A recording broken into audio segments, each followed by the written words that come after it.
it's in the breaking we come unbound.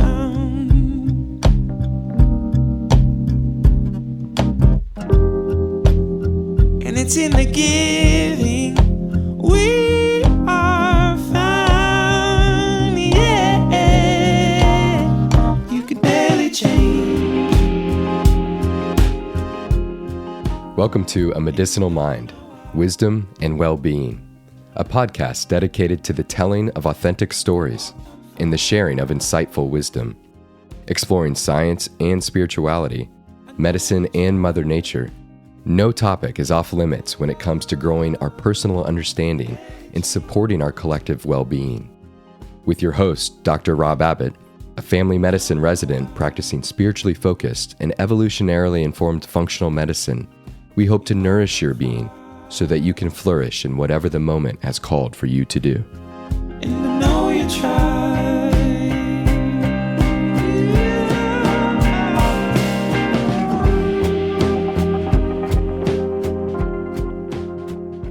In episode 51 of A Medicinal Mind, Wisdom and Well-Being, I jump back into the world of quantified self and self-improvement with our good friend Benjamin Richardson. Ben has been featured on the show not only once, but twice before in episodes 31 and 35, and has brought a wealth of knowledge as a self-proclaimed practical citizen scientist, seeking to use emerging technologies and our understanding of the human body to improve his health, and through that exploration, make it easier for others to do the same. In this episode, we get our feet wet with a methodical discussion of quantified self, as Ben offers his 5-step approach to identifying and addressing self-challenges. From this framework, Ben delves more deeply into each of the essential steps, from choosing a quantifiable goal, to selecting an intervention and measurement technique, to actually assessing your progress and adapting based on your results. Ben gives us incredible insights into the practical things one must consider when attempting to make or quantify positive change. From here, we begin our dive into Ben's real-life application of this framework as part of his attempt to improve his movement patterns and variety with a concept known as exercise snacking. After providing a brief definition of this pattern of exercising, Ben takes us through each step of the quantified self process, beginning with his primary goals of improving blood and biometric markers to his creative implementation of various exercises in the workplace.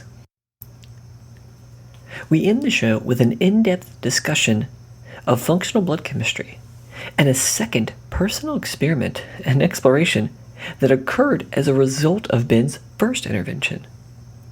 Applying our previously identified quantified self framework, Ben takes us through an exploration of his approach to address and further understand the roots behind low testosterone. Starting from a set of plausible hypotheses, Ben outlines a second, multifaceted intervention to address this new identified concern, and describes how he partnered with a holistic practitioner to obtain complementary testing to support and guide his personal self-experiment.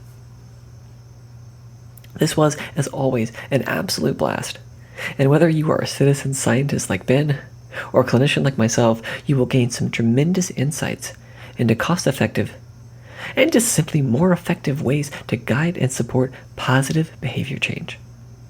And with that, let's dig into the show.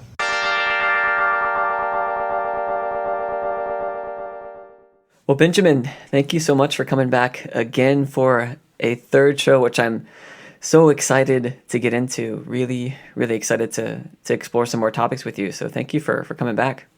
Rob, it's an honor and a pleasure. I feel like you have been just such a, it's been such a refreshing and just great space to be in, a very real, practical space. I think, a lot of times we have these podcasts and I'm talking to other physicians or clinicians, and you as a sort of self-proclaimed citizen scientist have really brought some enlightening ideas and very practical approaches that I think need to be spread more broadly. So been really grateful to have your friendship and your insight. So before we sort of get into the real nitty-gritty of today, if you wanted to kind of just quickly remind people of who you are in a basic background. Sure, as you say, citizen scientist, layperson, London-based guy, celiac, gluten-free. But I think, I have a regular kind of office day job. It's a good career. But on the side, what I'm really, really passionate about is kind of pursuit of health span, which I use to refer to basically avoiding disease states as long as possible. So basically kind of maximizing your well-being, which might also lead to longer life. But the idea is just to have actually better life as opposed to longer. So in pursuit of that, I kind of look at, my diet, my exercise, my rest, my recovery, meditation, good sleep, good friendship, life goals, satisfaction, clean air, basically anything and everything. So I try and get the basics right, and I try and look for things which might go a little bit beyond the basics, try them out. If I think they might work, try and share them, try and write about them. So I blog about kind of well-being. I also blog about food because I'm a huge foodie, and that's at foreverfreefrom.com. So it's just a personal kind of hobbyist passion, which I try and spend as much time with as possible. Yeah, it is. I mean, some of the work and blog posts and things that you've curated are just amazing. The detail, and you can just see those gears in your head turning as you create this content. Not only for yourself, but for others to follow, and to hopefully improve their health and increase that health span. I love that term. Beyond just longevity, we're really looking for being joyful and being well during that period of our lifetime. And before as well, before we get into the details of the conversation today, which is going to be really, really exciting, I think people are going to enjoy. Would love if you want to give people a little recap of the previous two podcasts, which I would encourage people to check out that we've done, but a quick recap of some of the things, topics, concepts that we've brought up and discussed in those podcasts. Sure, yeah, but please help me out here, Rob. My memory might fail. But sure, I think the last time we did a kind of a big piece on fasting mimicking diet. Correct. FMD for short, and this is the kind of fasting protocol developed by Walter Longo as a kind of a more achievable, more manageable approach to getting most, if not all, the benefits of a full kind of water fast. Which has been extensively studied now. There's a commercial product for it. But in addition to the commercial product, basically there's a fairly kind of workable do-it-yourself approach. And you can go after it for various different reasons. There could be the kind of fancy ones like going after cellular regeneration, or there could be the simpler ones like using it as a kind of intervention to help you manage your weight or body composition. So we talked quite a lot about that. We touched on, I think, tools like Chronometer, the diet tracking app as well, which can kind of inform about, do you have any kind of misses potentially within your regular diet, which you could detect and maybe then follow up on. What else did we talk about, Rob? Yeah, I think we introduced this idea of sort of individuality when it came to sort of insulin sensitivity and this kind of carbohydrate and just whole food testing to see how one's blood sugar responds to certain foods. And I think the interesting fact, and a recent study had pointed out that there's a lot more variability between certain foods and between individuals than we previously thought. A hummus to one person may create a blood sugar response that's looks more like diabetes, while to another person it looks perfectly normal. And so we talked about the variability and ways to go about maybe testing that or exploring that. Yeah, indeed. And that kind of was prompted by the big personalized nutrition project study based out of Israel. But it's the kind of thing where, if you're not enrolled in that study, you can still, at home, you can still get relatively cheap equipment. You can kind of design your own study protocol. You can learn about your own personal responses to different foods. And hey, I think we kind of had a joke that you might find that, your blood sugar response is kind of less strong after consuming donuts than it is after consuming sushi. And then you pose the question, well, but does that mean you should, have more donuts and less sushi? And of course, it was a trick question. The answer is no. But you also, in addition to kind of the fun stuff, you also get some potentially actionable stuff, which says, okay, here's where I can maybe use this to kind of inform some choices about how I build up my kind of dietary template, as opposed to, just focusing on one kind of demonized food. We'll mention, over in the US now, you've got the folks behind the Personalized Nutrition Project, they've now, I think, brought out a commercial service. It's called Day 2, where you can, if you enroll, you do stuff like you provide a stool sample for the microbiome. You kind of enroll to use a dedicated app, and you start tracking the foods that you eat.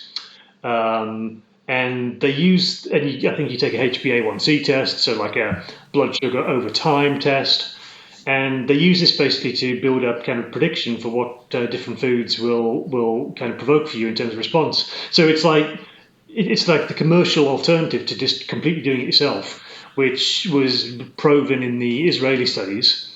It's really cool that you've got it as an option over there in the US. We don't have it yet in the UK. But we might be getting it in the UK through a similar service called Map My Gut, which was actually started up by the British Gut Project lead, Tim Spector, who partnered with the American Gut Project. So exciting stuff.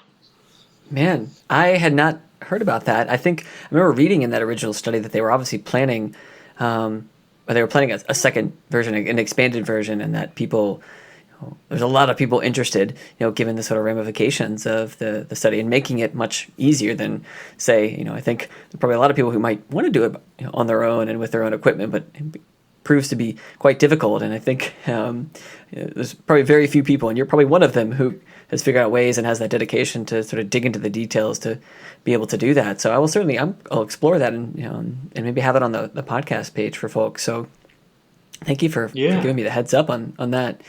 Kind of what's one of the big themes that I think has gone through everything that we've discussed in those two podcasts and we've brought up before is this idea of, quantified self. And there's many ways of sort of describing it, but it's, I think, and we'll get your thoughts in a second on what your definition is, but this quantified self movement is trying to, essentially measure something that's practical, that we can make some actionable change on, or see how it could influence our overall health that maybe if we otherwise didn't measure it, we wouldn't really be able to know. And I think we've gotten into just two discussions about building intuition versus needing to track every little thing that we do. And I think there is a healthy middle ground. So would love for you to give an introduction into today's conversation about kind of quickly what your definition of quantified self is, and maybe some of the key components that we have at a very foundational level.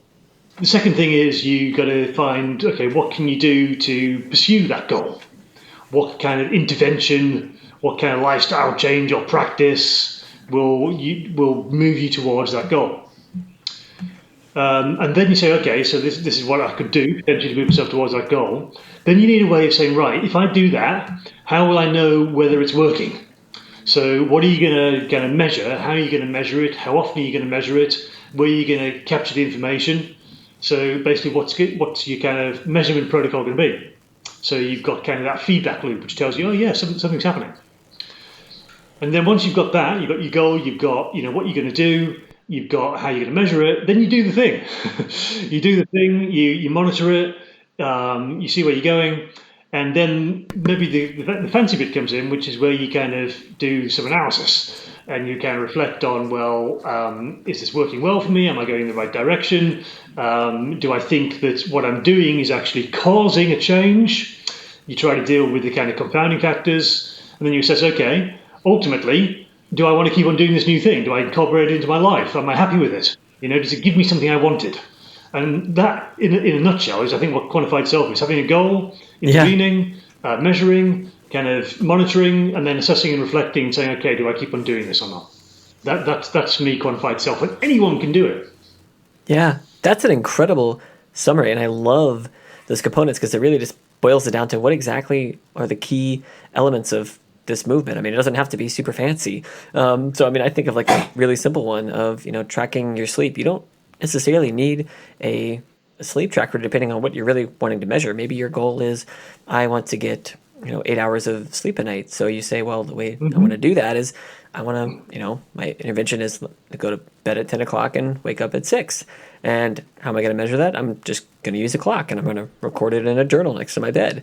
And you apply that and do it for a week, and you see what happens. That's pretty low-tech, intervention, but an example of a simple kind of quantified self intervention. And so I love how you kind of break it down in that manner, so we don't have to get all sort of just convinced that we need all these fancy tech devices to do something meaningful. I think there are some applications, and we'll probably describe a few applications of using lab tests or other measurement tools to maybe perhaps dig into something that we otherwise couldn't do from just simply some simple measures. But it can be rather simple. That being said, you did provide some really, I think, impactful challenges that can come up when trying to do any type of quantified self intervention, and would love for you to maybe kind of take us through some of those challenges within those different domains that you've identified.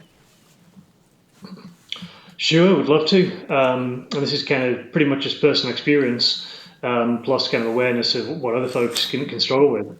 I think when we did the first one, and not only have I become aware of this myself personally, but it's also been mentioned to me by a functional medicine practitioner that I've kind of begun a partnership with, is literally just the concept of being really clear about your goal in relation to well-being, because it's actually something which most people probably don't do. They don't kind of set specific goals. If you say a professional or even amateur athlete, you probably are used to kind of setting goals in relation to kind of health and fitness. If you're not, then you might not have any experience. So actually doing it for the first time, it's like, okay, well how do I actually pick a goal that, is kind of meaningful? And that, as you say, it can be, improving the quality of sleep, or it could be you want to lose weight, or it could be you want to change your body composition. But then even once you've picked it, I think, it's really important to understand, well, why? Yeah. Or what, why is that important to you? And what do you think success will look like? So just the first step of kind of picking a meaningful goal, I think, is the first challenge. And then once you can do that, well, the next step is, what intervention do you pick? And there's maybe kind of opposite spectrums in terms of like where the challenge is. One of them could be, you need some help to pick something which will work for you, because you may be bewildered by all the kind of the options are out there. Or the other one is you might get into kind of maybe analysis paralysis, saying, well, there's 10 different things I can do, and I want to do them all because I'm really passionate about this goal. So then you've got to think, okay, well, what's practical? What can I actually, introduce, which is manageable? And, what are the costs going to be? And how complex is it going to be? What's the learning curve going to be for me? And am I going to be able to kind of sustain this when I've got maybe a busy life and responsibilities, etc.? So all those things come into play. Then you've got, how do you actually measure it? And I know this is an area where I think a lot of people might actually begin to kind of feel difficulty, to think, hey, maybe you don't enjoy math that much. Maybe you don't want to splash out on kind of a fancy device. And really, I think one of the big issues of measurement is some people can get so much into it that it actually becomes a significant source of stress. Yeah. As in, like, maybe you get so hooked up on measuring the quality and the duration of your sleep that it begins to impact upon the quality and duration of your sleep in a negative way. Yeah. So kind of finding a sweet spot, that's the next challenge. And that's, of course, before you get into actually doing the thing. But this is I'm all kind of before... wary here, Rob, of making it sound difficult. And it doesn't need to be.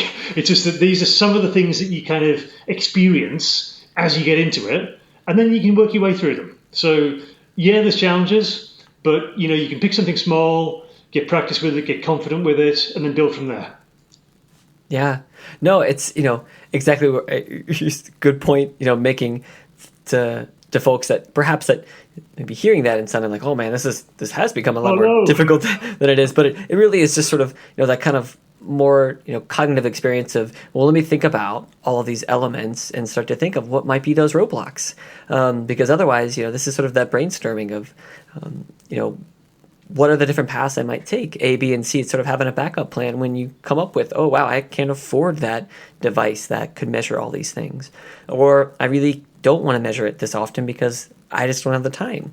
Actually, even when I thought I really wanted to do this. It was someone else's goal. It really wasn't my interest.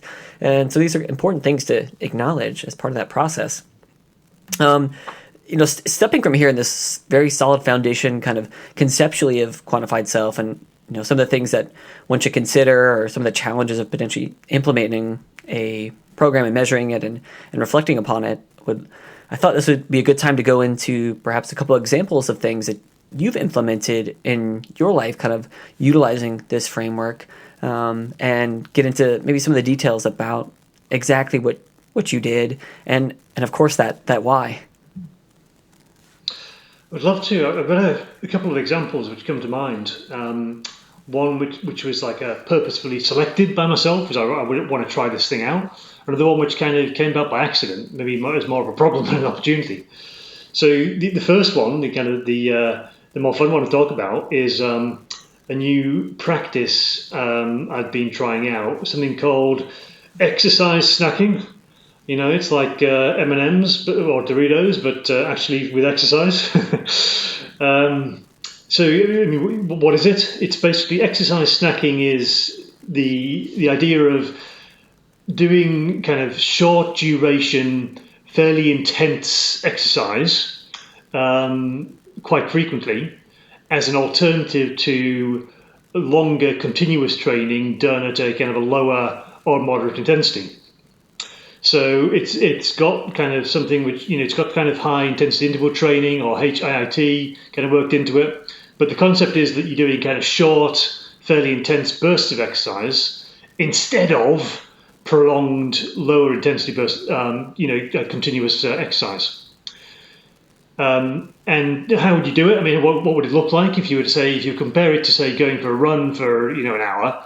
What exercise snacking would look like would be literally, say, 5 to 6 minutes of activity, where maybe you're doing, say, 30 to 40 second bursts of kind of more or less all out effort, close to your kind of, maximum ability.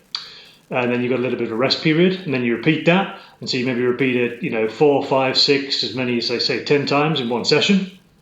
You can do it with kind of basic body weight exercises. You don't need fancy equipment.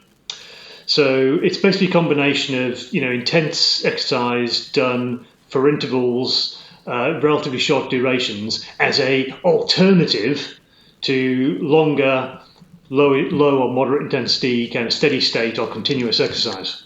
So this is what I've been practicing with. Is it something is it anything you've got familiarity with yourself, Rob?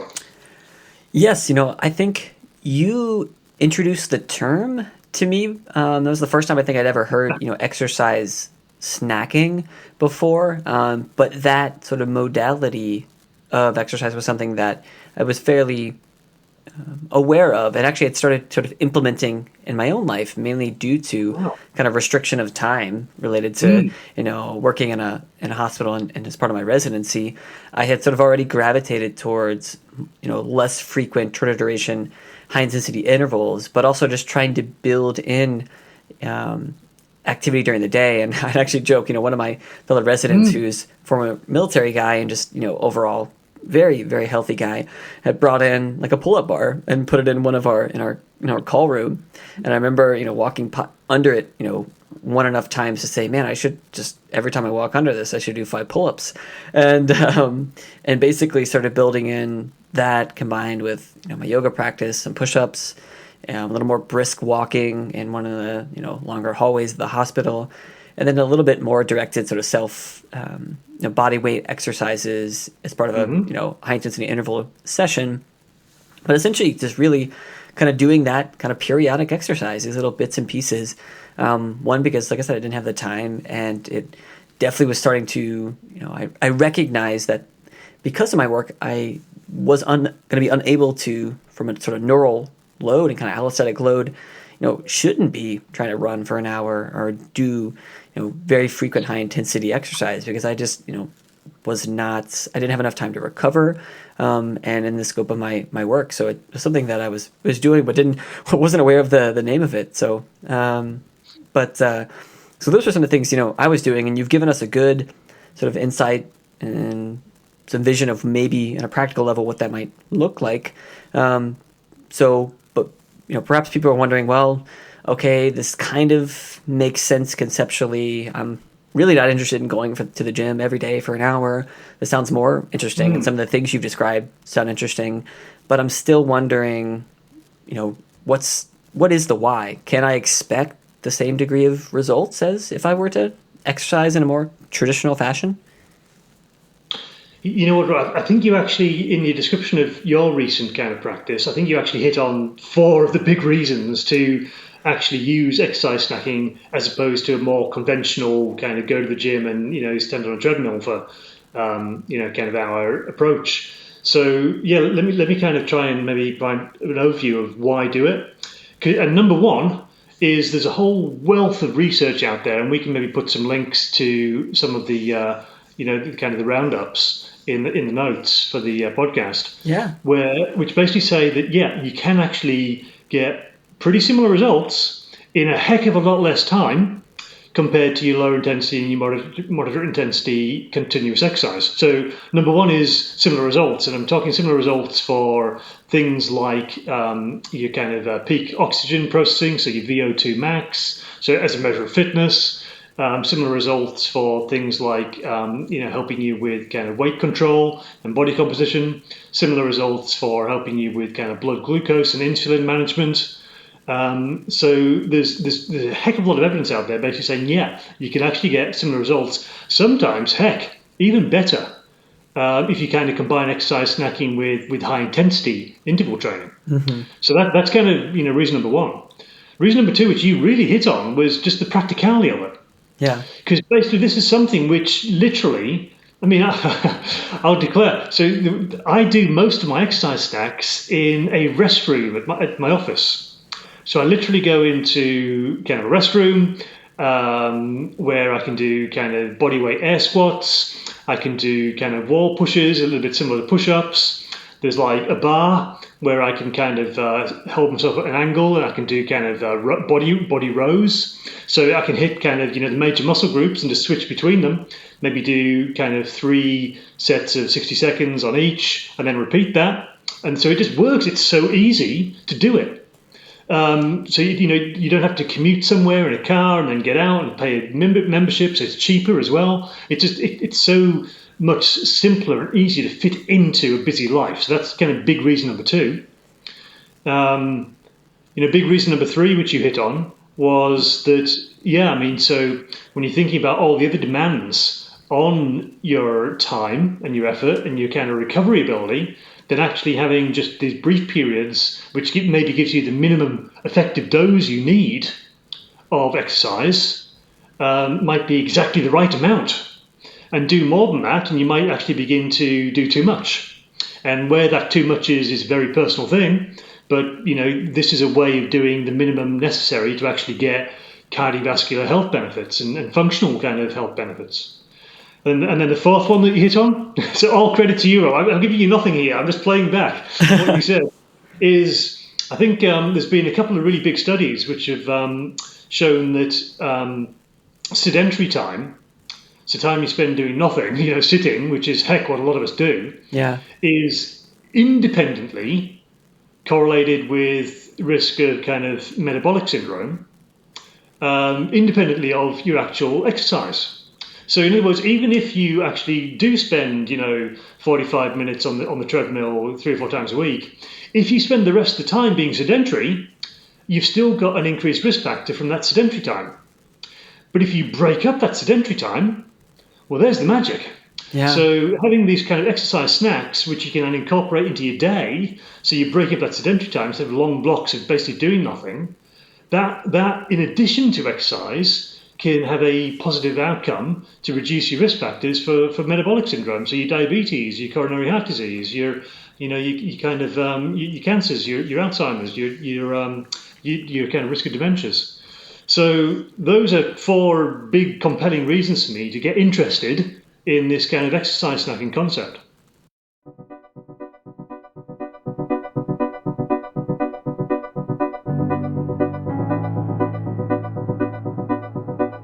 While this may have been my 3rd conversation with Ben, I found myself throughout the podcast continuing to uncover pieces of Ben's story and passion I had yet to fully see.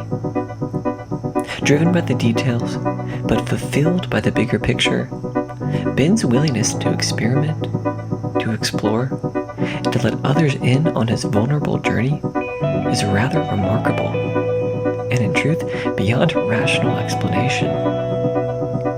While most seek to showcase a filtered version of their perfected lives, Ben has never been afraid to offer his authentic self, genuinely encouraging people through purposeful intent to see how they too can find more fulfillment, better health, and above all, greater meaning in their lives.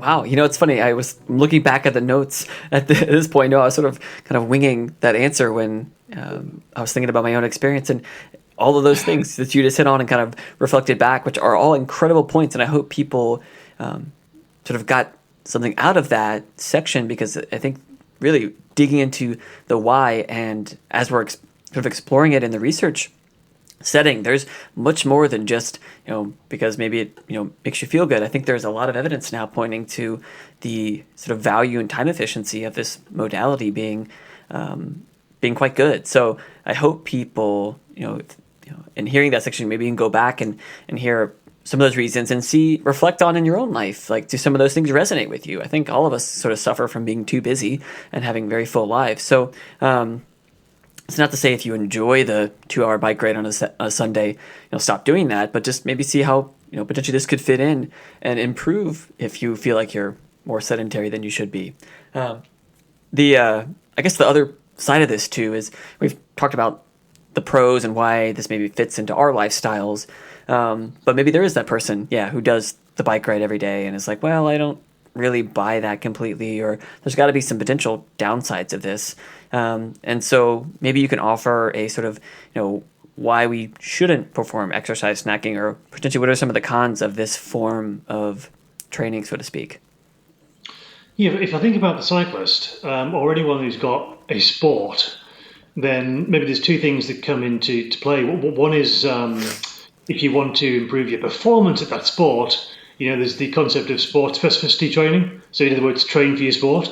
So throwing in some other exercise isn't necessarily going to be helpful if actually what you need to do is get better at kind of swinging a tennis bat or kind of throwing a baseball, etc. So one is it's general exercise, which isn't necessarily going to help your sport.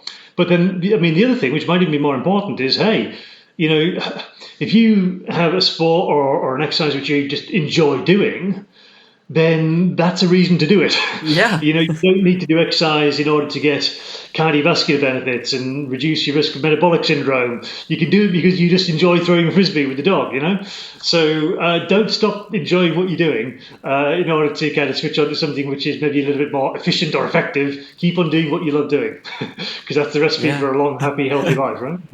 No, that's a great point. And I think it probably echoes why both of us really are doing this and have incorporated this into our own lives, is because, maybe speaking for you, but I enjoy it, right? I enjoy these periods of exercise because, from a mental perspective, it helps my stress, it helps my work day, and I don't feel that burden of needing to go to the gym. Maybe in an ideal world where I had complete control of my schedule, I'd have a little bit more flexibility to do more activity, but I enjoy doing this. And I think that's something I ask my patients all the time is, I can quote prescribe this, but I want you to explore in your own life, what it is that you enjoy, because that's what you're going to do. You're not going to do what I tell you to do unless it's something that you truly embody and see it's something that you enjoy. So great point there.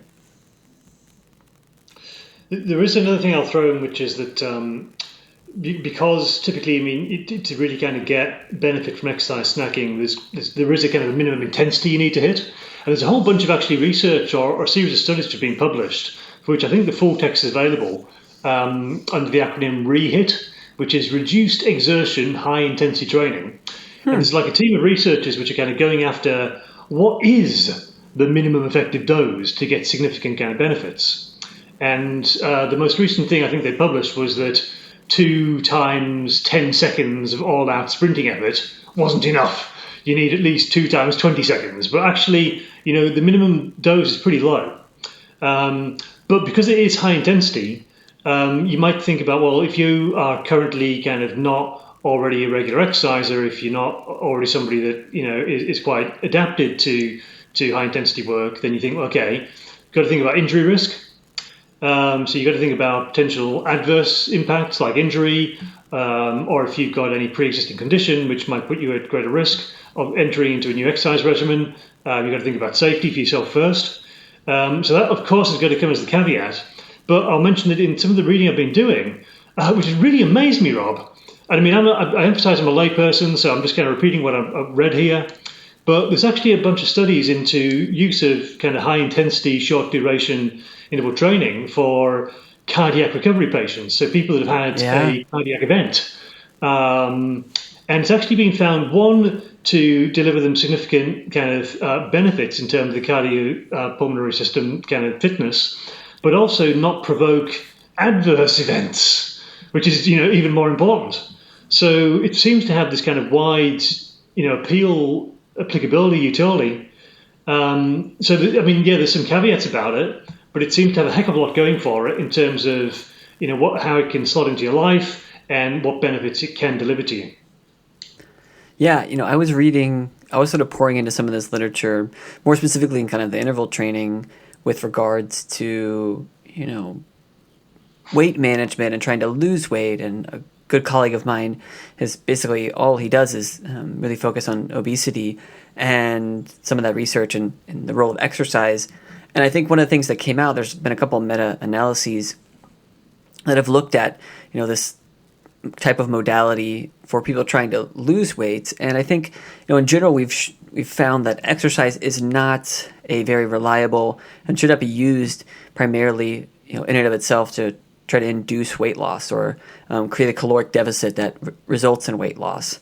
It's just not an effective tool alone. And some of these studies were trying to compare this sort of low intensity or moderate intensity, longer duration exercise with these high intensity intervals to see were they comparable. And the evidence sort of shows that potentially there's a slight trend to actually the low intensity or the moderate intensity potentially being more favorable. The high intensity certainly isn't going to be better in terms of allowing you to lose weight. Some of the parameters you previously mentioned in terms of body composition and insulin sensitivity, those things do seem to be relevant. And then when you bring in the component of time efficiency, make it sort of potentially more valuable. But it's not like this is like almost any type of exercise with specific regard to trying to sort of lose weight is not a modality in and of itself that's going to to bring that. So we need to sort of see things in a wider lens and recognize that we do need other modalities, but it's something that I'm very encouraged by as a way to at least initiate some form of activity in people who are otherwise particularly sedentary. I thought you provided a great table as well that sort of went into how you approached this exercise snacking, and you've given us kind of a practical look at what you've done in your work environment, but wanted to know in your own experiment in implementing this, what were some of the things that you wanted to work towards, or what some of those goals were, and how you sought about to measure and what you found in the end. Yeah, delighted to share that, Rob. Before I do, I just want to echo the point which you just made. I think it really needs as much repetition as possible, which is, you cannot outrun a bad diet. Yes. So I think there are some messages out there which maybe there's kind of a big corporate sponsor behind, which is that, it's all about exercise. Then you can kind of indulge, etc. But really, you can't kind of just bolt on lots of kind of exercise and use that alone to kind of manage your body composition, your weight. Really glad to hear you kind of highlight that. Okay, so how did I approach exercise snacking for myself? Well, going back to that kind of template for quantified self, the 5 steps, have a goal, select an intervention, how am I going to measure it, then actually apply the intervention and then conduct some analysis. So I'll just kind of share, how I went through those 5 steps. So I actually set up a number of goals. Now, number 1 was, I'm already very active. So I cycle to work and back every day. That's like about 60 minutes of activity. I do resistance work, 2-3 times a week. And I was also doing 2 kind of dedicated, let's say moderate intensity sessions a week, totaling around 120 minutes. I said, okay, so goal number 1 is I want to reduce my total time spent training. That'd be nice. I can do something else, like blog, right? So I figured, okay, that 120 minutes that I spend currently doing moderate intensity steady state, I'm going to stop that for the duration of my intervention. I'm going to stop that. And so I gain that back. But I said, okay, if I'm going to stop that, I'm going to start doing this exercise snacking, then I also want some outcomes. So I wanted to, at the very least, maintain my VO2 max as a kind of measure of cardiovascular fitness. It's my ability to process oxygen. I wanted to maintain or even improve my body composition, as indicated by body fat. I wanted to maintain or improve my long-term measure of blood glucose, so HbA1c. And I wanted to maintain or improve my testosterone. Because what I didn't want to do was kind of get into overtraining mode, maybe shift myself towards an unfavorable hormonal balance, and therefore have everything else work, but then actually put myself in a worse health state. So those were my goals. The intervention was pretty simple. As I say, I was just going to stop doing those kind of 120 minutes of kind of moderate intensity. And what I was introducing was minimum of 8, maximum of 12, 4 to 5 minute high intensity exercise snacks per week, which would take me somewhere between 40 to 60 minutes. I decided I'll give this a 3-month trial period, so I could monitor during that period and also give it basically time to manifest itself in outcomes. And then I said, okay, so how do I measure this? And for me, the measurement looked like, first of all, before I started, getting some lab tests for testosterone and my HbA1c. I decided to start doing weekly VO2 max tests or beep tests, which are really easy to do. You just kind of run backwards and forwards until you can't run anymore. And I paired that up with just daily monitoring of my body composition using a basic kind of home monitor, using bioimpedance, and also through my daily heart rate variability monitoring, just to see, hey, is it giving me any kind of signal about the level of kind of stress and well-being? So that's how I measured. And then, hey, I've just been doing the HIIT, so I've been using mainly just body weight stuff. I do throw in a couple of uses of an exercise band. When I'm at home, I also use a couple of light dumbbells or a kettlebell, but really I don't need them. They just give me a bit of variety, a bit of interest. So I do it at home in a restroom. I can do it. I do it at work in a restroom. I can do it at home. And the other great thing about the practicality, I can actually do this when I'm traveling. I can do it when I'm highly time constrained. There's really hardly any barriers to doing this. Yeah. Since it's working. So I'm roughly at the kind of the 7 or 8 week mark through that 12 weeks. So I've got kind of my initial kind of findings on how it's working. But so far, I'll just recap. I had my goal, which was kind of those 5 things: reduce the time, maintain my fitness, improve my body composition. I've been applying the actual routine, and I'm measuring it kind of daily. Plus, I've had the kind of lab test done. So that's my kind of story to date. Before I begin to talk about the results. Yeah. What a wonderful breakdown. And I think, once again, I love how you point out the adaptability and flexibility of the intervention you're seeking to apply. I think a lot of times we sort of create our own undoing by creating an intervention that we can only do in very specialized circumstances. And then if the situation changes and we no longer can do it, then we get really sort of despondent or we stop the experiment we wanted to try. So I think it's great that you sort of recognize the intervention you were trying to do was fairly flexible and adaptable, and you were going to be fairly resilient through any of the scenarios or situations that could come up that would make it more difficult to do. So kudos for sort of recognizing that early on to be more successful overall at your trial period. Yeah, it's great. And go ahead. The outcomes so far have been pretty encouraging. I have reduced the time I spend exercising, and going back to that kind of, well, what do you enjoy doing? Actually, one of the things I've started doing with the time I've gained back from exercising, like literally kind of just going out and doing exercise, is I've taken up rollerblading. Now, okay, that's activity, it's exercising, but it's not exercise for the sake of exercise. It's just having fun. Yeah. So instead of spending, 60, 70, 80, 90 minutes on the weekend going out and doing exercise, I now go out rollerblading. And that's so much more fun. So that already is a big win.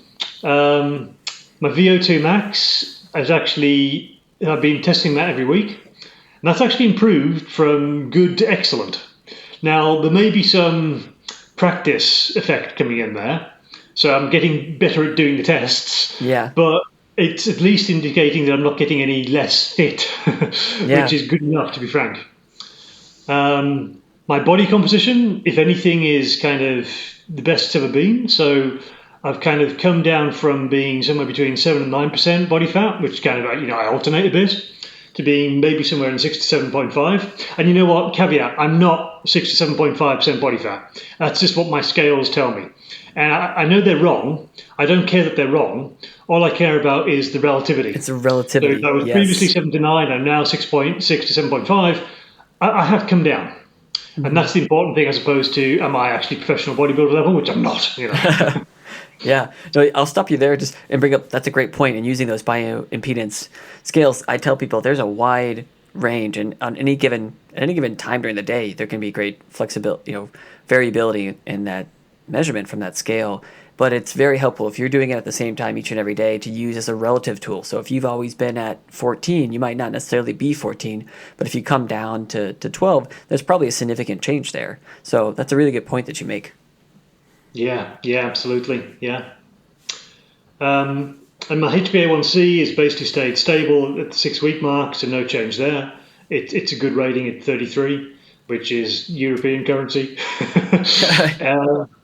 The one thing which, it's difficult to kind of, it might be the next topic we talk about, but the testosterone level, actually, through testing it, because I was beginning this intervention, I actually found an issue, which is I have surprisingly very low testosterone. And I say surprisingly because I generally feel pretty good.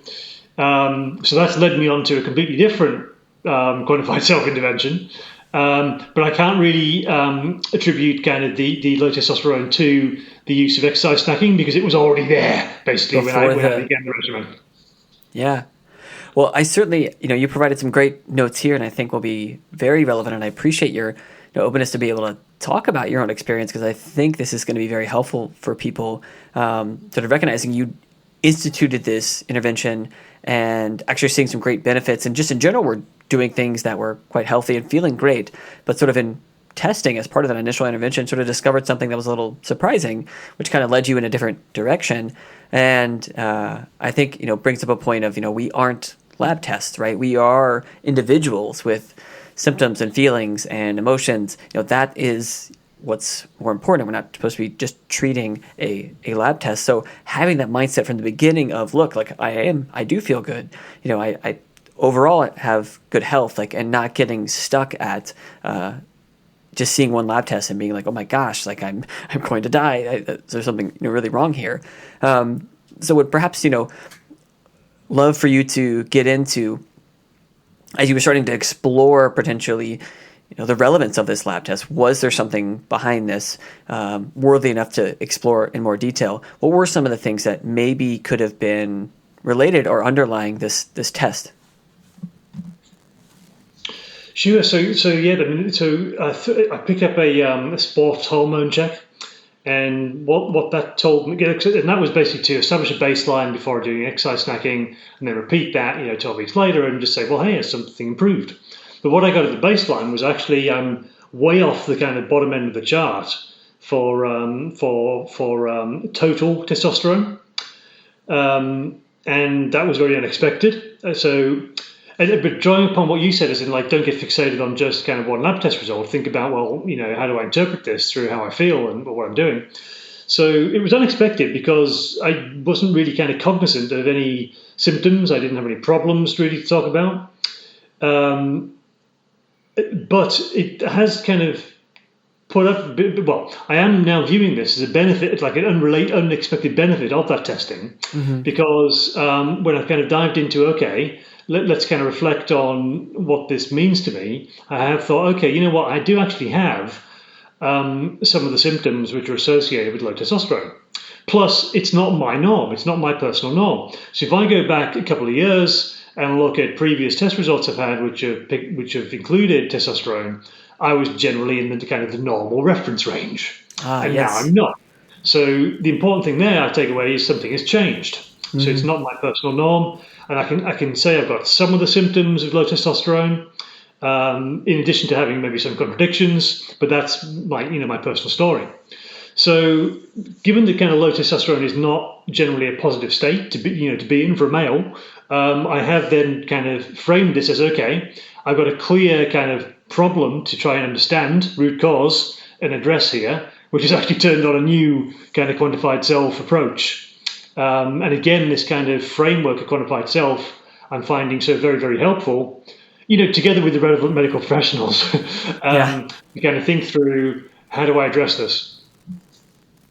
Yeah, I think the way you just sort of framed that was perfect. I hope people understand, you kind of took that, you stepped back, like, okay, let me be an observer of, one, my experience, now that I have this lab test, and let me take a step back and, okay, maybe I've had issues with, libido or concentration or recovery from workouts or some of these symptoms that have been attributed to low testosterone, and recognize that for me in the past, this is a change. Back to that point about using the scale every day at the same time, seeing that whether that value is true or not, if we see that measuring technique is reliable, we can see that looks like a meaningful change. So I think all that combined basically created a situation that this is a worthy intervention to explore. And then rather than start at I need to be on replacement or that sort of level, you started to look at root causes. What could be underlying this if we're treating this as a new problem? What could be underlying it? And that's where, as a functional sort of provider and functional sort of minded individual, that makes perfect sense to me. Let's go looking under the hood of what might be underlying this, and then see from a quantified self perspective what would be our intervention and ways to sort of measure and go about potentially improving this. So, which is, of course, what you ended up doing. So perhaps you could start with, before we get into our quantified self framework, what were some of the things that you, in a sort of brainstorming manner, thought might be some root causes or contributory causes to this new testosterone issue? Sure. So given that I had, the starting point of it's not my personal norm, what that told me to look at was, okay, so what's kind of changed in my lifestyle since I was in kind of the normal reference range, because that's the clue, as in, well, what's different? And I picked out kind of 5 things, which when I kind of dug into the initial kind of research, I'll just caveat that the things I'm going to mention here, some of them are actually also associated with increased testosterone, in addition to reduced testosterone. So it can actually go in either direction. Yeah. So none of them are kind of big red flags, but they're all kind of potentially contributory factors. So I'm going to mention them with that caveat.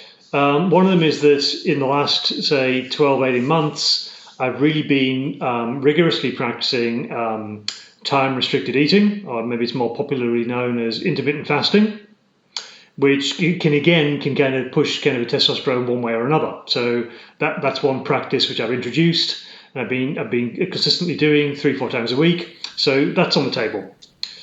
Number 2 is after actually a bout of kidney stones a couple of years ago, I took some high oxalate foods out of my diet, and it just so happened they were also some of my main sources of carbohydrate. So I'm talking sweet potatoes and quinoa and buckwheat or kasha. And kind of as a result of that, I've ended up being on a borderline low carbohydrate diet. Mm-hmm. And if anyone's out there has read The Art and Science of Low Carbohydrate Living by Berlick and Finney, yes, they mention this thing which is really interesting, but I don't quite understand. They refer to this functional gap, where carbohydrate intake is, I think they say, between 400 to 600 calories worth a day, which is like 100 to 150 grams of carbohydrate a day. And I think the idea that they're pushing is that if you want to be in nutritional ketosis, where you've got sufficient ketones to supply the energy needs for your organs and your brain, you need to have significantly less carbohydrate than that. But if you want to actually have adequate carbohydrate to fulfill your brain's glucose needs, you need more carbohydrate than that. So they're kind of indicating that there's this problem in the middle where you're not low enough to be in ketosis and you're not high enough to actually be kind of running your body efficiently. So you're going to be having to convert protein and fats via gluconeogenesis or lipolysis into usable glucose. So I've been in that zone.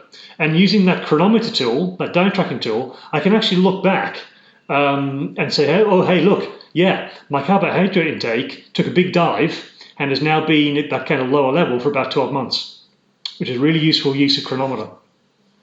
So that's number two. And because those foods were a big part of my diet, and I switched on to more fibrous kind of vegetables, I might have also been running a caloric deficit without intending to. So that's number three. I've been practicing also for the last 6 months a very intense form of exercise, resistance work, which I won't name unless you want me to, because I think you might be doing a show about it in the future. No, please, but I've been please name it. Please name it. So I've been using a regimen called Body by Science, which probably is not that well known, but it's based upon really kind of very, very high intensity in the sense of physical exertion, but also very low frequency training. And I've been doing it wrong because I've been combining the very, very high intensity with I can't quite get my head around not doing it very often. Yeah. So that's maybe a bit of a lesson. So you know what? It could be a fantastic regimen. I'm doing it wrong. So I could be getting into the overtraining zone. And lastly, I've not been a vegan, but I have been close to being a vegan, following a very heavily plant-based diet, and that might not be working for me. Because again, one of the things that you might find if you're on like a fully plant-based diet or a fully vegan diet is, for example, typically that's associated with much higher levels of something called sex hormone binding globulin, which can actually bind to free testosterone and limit what's available. Bind to testosterone to limit what's actually available to be used by the body. Correct. And basically make insufficient free testosterone. Correct. And actually, as it happens, my most recent set of lab tests, I'm like off the scale on sex hormone binding globulin, which could be one of the issues I've basically got to manage.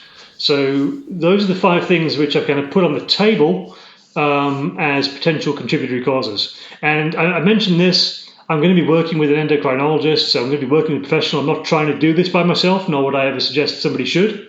So these are the things I'm already kind of playing with myself, but I will be working with a professional. Yeah. And I think that's, once again, a really good point. You sort of recognized for this level of intervention, especially when it comes to these lab works, you need to be working with a professional. And you did some very good detective work. And I think that story is something that is fairly common in this space. I mean, I just was in Austin for Paleo FX, a big sort of gathering of folks who are into this type of exercise and this way of eating in general. And so this is something that we see quite often when you start to combine some of these modalities, whether that's carbohydrate restriction or intermittent fasting, or a plant-based diet, which all, have shown, as you sort of mentioned, to potentially be great enhancers of testosterone or other measures of health. But when sort of combined together, could create a situation where the body sort of has to make some decisions. And I've kind of come across the idea of triage theory and the scope of, it sort of is applied with, certain micronutrients, but it can also be applied sort of on a macro scale about survival versus, reproduction. And a lot of times I think we sort of downregulate some of the pathways that may involve creating a situation where we can sort of procreate and reproduce, and preferentially we'll create hormones and utilize that energy, utilize those resources towards simply surviving and maintaining the body. So we see, quite often, and I think there's something very common in the sort of female world, we call it sort of the female athlete triad of this sort of, caloric deficit and kind of overtraining state, and we see dysregulations in menstrual cycles related to kind of changes in hormones. So it's sort of, all those things you said, I think when put into context and that lens and that framework the way that you approached it, we start to see like, okay, I probably can't pick out one of these specifically that's the definitive thing that's causing this, but have some ideas of where to start with, potentially, ways to intervene to correct this. So, perhaps this can lead us into that sort of framework for your quantified self experiment. It's probably some people rather obvious at this point what your initial goal was, but please, if you would like, take us through each of those sort of components of that quantified self intervention as you constructed it. Sure, will do. By the way, I love the shout out to triage theory. I'm quite a bit of a fan of the work of Bruce Ames, who I think is the kind of main proponent for that. Yes. He's a US biochemist. It'd be great to put a link to his work in the show notes as well. Yeah, really interesting work. So kind of applying that template again of kind of pick a goal, select an intervention, measure it, you kind of apply the intervention, and kind of sit back, analyze, reflect. So just going through that again. Goal is pretty simple here. It's basically to improve my total and my free testosterone from the kind of very, very low, below the reference range, below my personal norm baselines that they're at. So that's the goal, nice and simple. Now the intervention, interestingly, normally I would kind of pick one thing and do that one thing, because I want to try and kind of maybe control in my n=1 experiment for confounding factors, so I understand, hey, is this one thing having an impact? But I'm doing this a bit differently. So all those 5 things I mentioned, so intermittent fasting, carbohydrate restriction, caloric deficit, potential overtraining, plant-based diet, I decided to basically kind of reverse them all simultaneously. Yeah. And the reason I do that is because they're all potentially contributory factors. And as you say, I mean, there could be kind of the sum of the parts could actually be, the outcome. So what I'm intending to do is, reverse them all, see if that pushes me in a positive direction, see if then I can kind of stabilize, and then what I could do is kind of reintroduce one of those behaviors or one of those practices one at a time. Yeah. So I do it the reverse way around. Yeah. Because I think the most important thing here is actually getting back into kind of a healthier kind of testosterone level state. Correct. As opposed to being really clear on, it was the intermittent fasting. Yeah. I prefer just to kind of get back into a good place. Yeah. So that's why I've kind of chosen a different approach. The measurement's pretty darn easy. Yeah. It's just having repeated tests of my free testosterone, my total testosterone, my sex hormone binding globulin, because that's very, very high, my cortisol levels, and also the things I can do daily, which is like my body composition, my heart rate variability as a measure of kind of general well-being and stress, and my sleep quality and duration. So that's my measurement protocol. As I mentioned, I'm basically doing all 5 interventions kind of simultaneously. And as for the analysis, well, I'm going to be partnering with a endocrinologist. I'm also partnering with a kind of holistic functional medicine practitioner. So I'm bringing in those kind of expert views and that external view. Now, I'm still going to know my own body better than they ever can. Correct. But they've got expertise which I do not. And so this is where, again, those partnerships are so very, very valuable. Give me somebody to talk to. They know things I do not. So together with those 2 partners, we're going to kind of run what's happening, what's changing, what next? So once again, well organized and so thoughtful for, I think, yourself, recognizing I have a pretty good handle on this and I could theoretically kind of do this to some degree on my own, but let me partner with someone and I'm probably going to be more successful in doing so. And I think oftentimes we can be a little reluctant to partner with others, sort of kind of admitting that we need some help. I think that's a big issue I see more broadly in the space, especially in functional medicine. I think a lot of people, because there's a lot of information out there, feel like they should be able to get themselves better on their own, utilizing freely available resources. But like you mentioned, when you're trying to do something at this level with the types of measurements that, in this case, laboratory tests that you're trying to do, you really should be partnering with someone. You did mention before, and perhaps we can sort of kind of conclude our podcast with at least a little bit of a discussion, and people are probably wondering, even though it's early on in this specific intervention, what have been some initial results as part of this sort of new quantified self exploration embedded in that sort of previously mentioned exercise snacking intervention? So, I'm sorry. So, Rob, so you asked me to cover the kind of results from the exercise snacking, or the results from the testosterone interventions. Yeah, so basically just, give briefly the results initially. You mentioned some of the initial results from the exercise snacking and how you kind of continued that as part of this sort of second intervention. But what have been some of your initial findings in terms of some of the initial lab work with regards to this combined approach, these combined interventions with regard to the initial low testosterone? Gotcha. Yeah, sorry, that's very clear. That's very clear.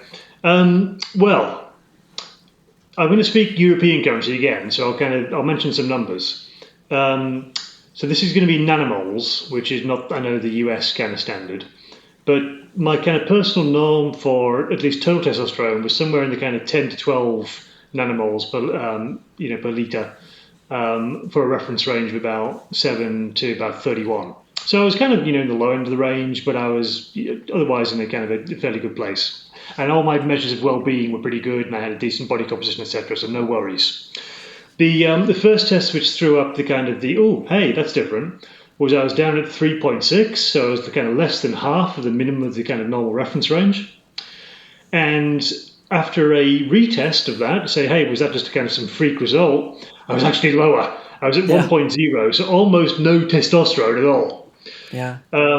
After about 4 or 5 weeks now of reversing those kind of 5 behaviors, well, positive indication. So I got a result of 6.6. So that's almost double that first kind of really low result, and it's like 6 times the second retest result. Yeah. So it's encouraging. It's suggesting that maybe what I'm doing is having impact.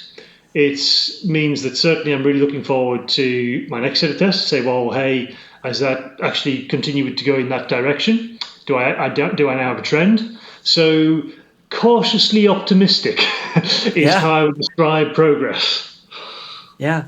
No, I think that's a great way of putting it. And I think, it still is quite early on in this intervention. And I'm glad you're able to sort of provide those values for people to be able to see, ways to be able to measure this and kind of track some initial progress. And I also want to make another point. It's funny, I had mentioned earlier, one of my colleagues who's very much in this sort of obesity exercise world, he did a post a few years back about, he sort of dabbled his own kind of quantified self experiments, training for a couple bodybuilding competitions where, body composition is sort of the name in the game. And he did his own experiment looking at testosterone levels and getting down to very low body fat percentages and seeing it himself that he, when sort of measured right before the competition, got down to extremely low level and had some symptoms that were of kind of low libido and low, concentration, but low testosterone symptoms. And then when sort of he, reinstituted sort of normal caloric amounts and modified certain macronutrient ratios and changed his training regimen, got back to sort of his normal baseline. But he did point out in doing it with his brother that there was a decent variation in his baseline values compared to his brother. And that, I think on paper, his brother was at a lower, kind of low normal level, which you might look at in isolation and say, whoa, that's a problem. We should do something about it. But when you step back and see, his body composition, his symptoms, how he felt, it really wasn't an issue. So I kind of step back to like where you mentioned where you were historically. Some people might get really concerned about that, but when put into perspective, I think we shouldn't get alarmist just once again from a lab value, but put it in perspective of, where are we at in our lives and some of the variables, things that might be influenced by that hormone in this case. So I want to get your thoughts, at least initially, on where you see yourself going at this point. I know you're kind of part of the way through this intervention, but where do you see yourself going in the next few weeks with regards to both of these interventions that you're employing?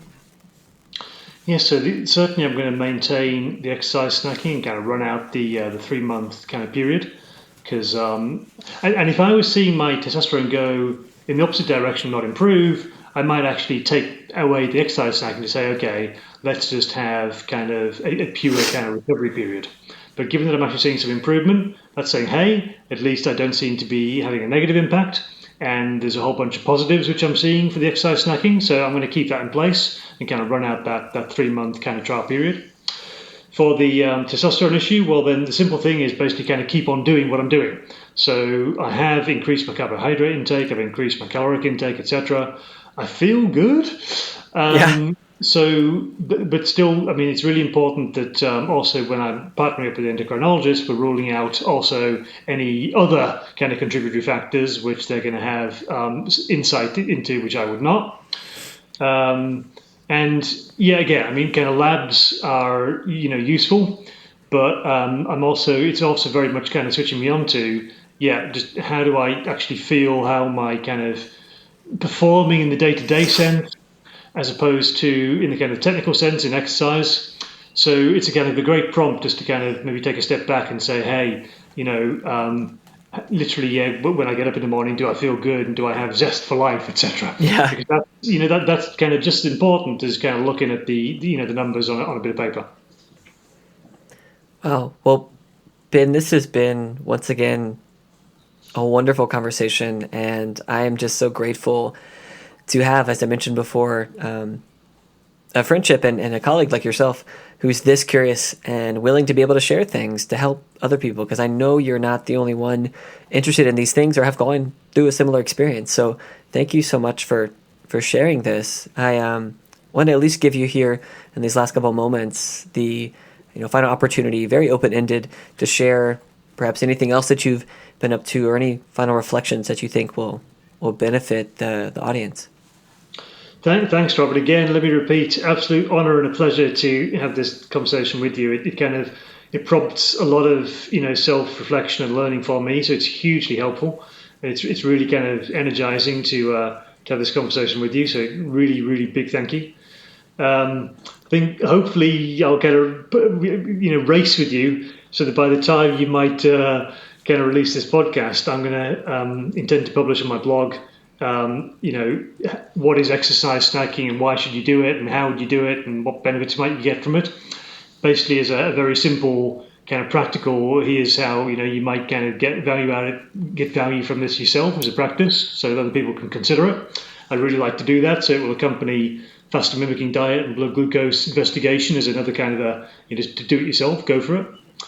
And then one other thing, because of the value I found in kind of selectively measuring certain things, is I've kind of gotten a little bit frustrated with, hey, it's kind of difficult to kind of keep track of all these different kind of lab works unless you're subscribing to a kind of a commercial service. So one thing it's put me in mind to do is, hey, just maybe tidy up my own very basic kind of Google sheet where I'm tracking micronutrients and cholesterol and hormonal kind of measures. Maybe just share that, and maybe that's going to be of use to some other folks out there as well who would want to do something similar.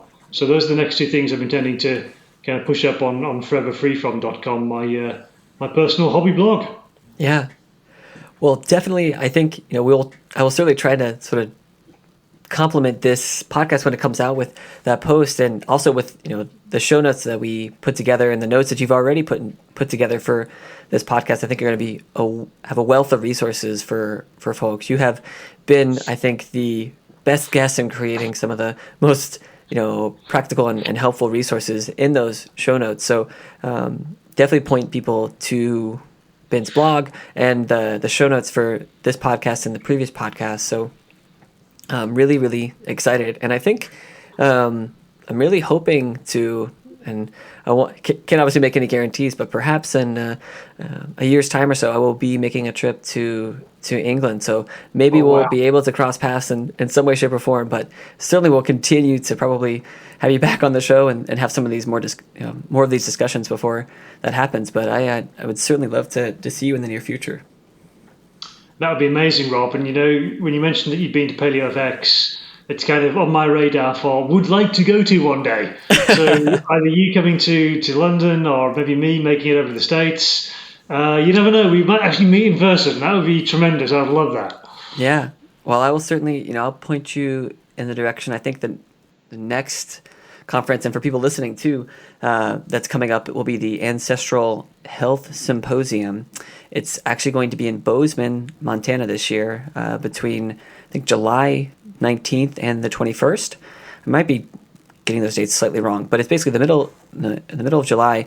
And I was there last year, and it was a great conference. I unfortunately not going to be able to be there for the entire conference, but I'm hoping I'll have a sort of poster in a workshop going through some real life cases where I'm hoping to kind of present people with an opportunity to kind of, as I call it, be the doc.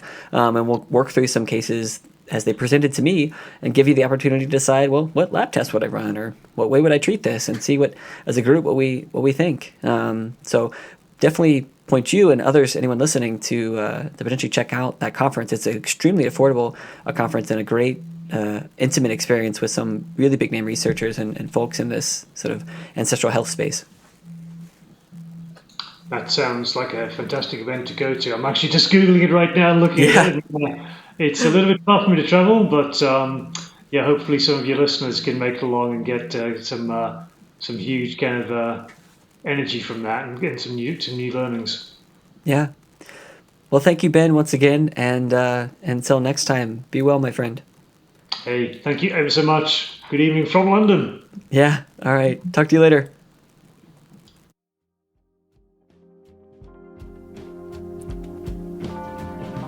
Thank you for your presence and willingness to receive a new narrative, a passionate perspective, and perhaps a deeper sense of connection with our collective purpose.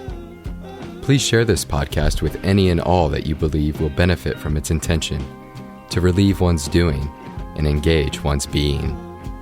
Please share your comments about the conversation on our podcast page and leave a review in iTunes so that the voices in this space can spread to all ears ready to receive it.